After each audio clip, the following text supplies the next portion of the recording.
Oi, pessoal! Então, como primeiro tema para a gente começar a entender melhor a ecologia, é como a gente organiza todas as possibilidades de estudo que a gente tem dentro da ecologia. A gente chama essas possibilidades, então, de níveis de organização.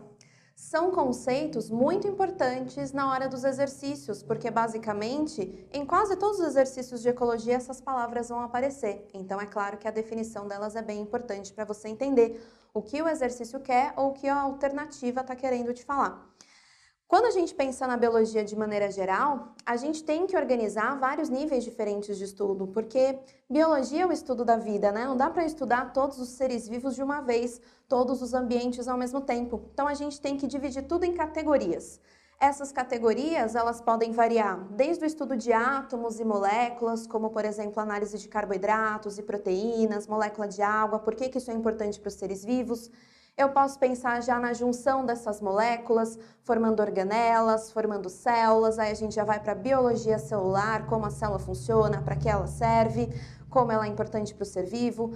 Pensando na junção das células, a gente tem a formação de tecidos, depois a formação de órgãos, formação de sistemas, até a chegada da formação do organismo por completo, que seria a junção de todos os sistemas. Sistema respiratório, digestório, reprodutor, excretor, todos os sistemas formam um organismo.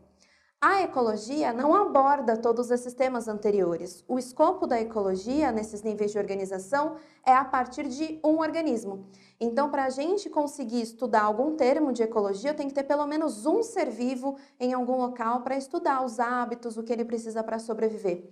Esse organismo ele está presente numa definição que a gente conhece como espécie, que permeia toda a biologia e também outras ciências.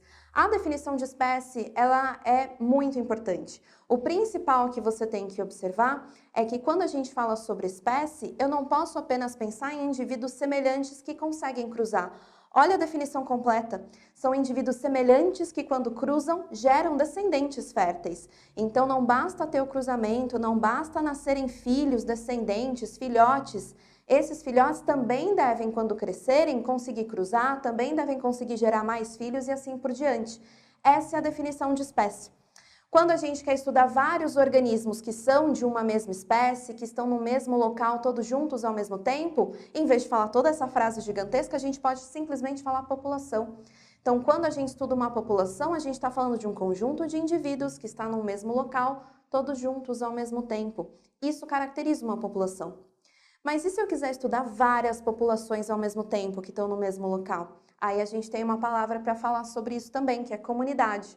Então, quando eu estudo a comunidade de um local, eu estou pensando em todas as populações que existem nesse local. Então, eu estou pensando em todas as populações de animais, todas as populações de plantas, todas as bactérias, fungos, todos os seres vivos que existem naquele local. Inclusive, comunidade, você pode usar como sinônimo seres vivos. A comunidade da Mata Atlântica são os seres vivos da Mata Atlântica. Já estou estudando todos os seres vivos que estão por ali. Num ambiente não tem só ser vivo, né? Como eu falei, a ecologia pode estudar o ambiente, características físicas e químicas desse local. Então imagina, agora eu quero estudar os seres vivos, mais todas as condições que eles têm para sobreviver. Quanto de água tem, qual é a temperatura, se chove muito, se chove pouco, pH do solo, distribuição de nutrientes, características físicas e químicas.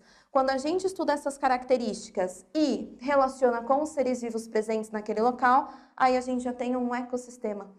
Então, a gente pode definir ecossistema como os fatores bióticos de um ambiente, lembrando que bio significa vida. Então, se eu falo fatores bióticos, eu estou falando os fatores com vida de um local, os fatores vivos, os seres vivos, eu estou falando da comunidade desse ambiente.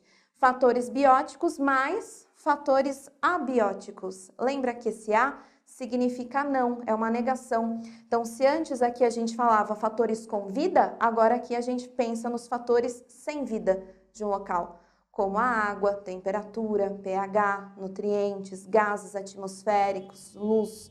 Todas essas características não têm vida, mas são essenciais para os seres vivos conseguirem sobreviver. Quando a gente junta, então, os seres vivos mais as condições para eles conseguirem sobreviver, aí a gente tem um ecossistema formado. Então, quando a gente fala sobre um ecossistema, Mata Atlântica, por exemplo, eu não estou falando só dos seres vivos que estão na Mata Atlântica. Eu estou pensando em todas essas características físicas e químicas que estão presentes no local e que tornam possível a vida desses seres vivos nesse mesmo ambiente. Se a gente quiser ainda, pode estudar uma quantidade absurda de ecossistemas ao mesmo tempo. Eu posso estudar todos os ecossistemas do planeta ao mesmo tempo. E aí eu chamo isso de biosfera. Ó, a vida na esfera. Biosfera. Eu estudo todos os ecossistemas, toda a forma de vida que tem no planeta e todas as condições para ela conseguir sobreviver. Nas próximas aulas, a gente acaba usando muito esses termos. Toda hora eles vão aparecendo e a gente vai ter que lembrar dessas definições para conseguir entender exercício, para conseguir entender mais teoria e aprofundar em cada um dos assuntos. Tá bem? É isso aí.